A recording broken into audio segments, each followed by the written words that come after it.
Pamiarsa Dinas Kependudukan dan Pencatatan Sipil utawi Dukcapil Kabupaten Buleleng medalang sata 6 dasa siki akte cerai selami war sekali tali tigang likur. Akte cerai inucap keterbitang anutin putusan pengadilan sane nampenin kasus perceraian.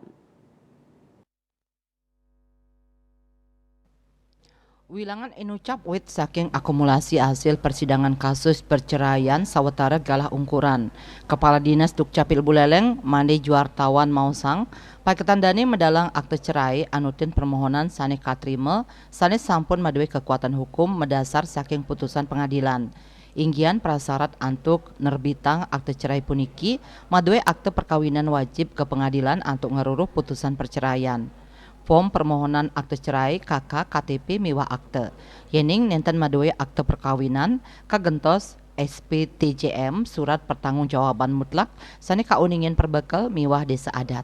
Anutin saking data Dinas Dukcapil Buleleng ngenenin penerbitan akte cerai kauningin wenten penedunan penerbitan akte cerai ring warsane mangkin sayang sareng warse kali tali kali likur.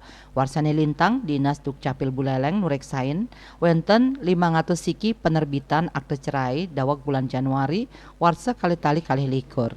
Katanya nih kasus perceraian sane kemedalang akehan sangkaning sampun enten anut adung wenten taler sangkaning pidabdab tiosan. Indik use sane cerai dane durung side mas dikayang data sane janten. Bali pos nguningayang.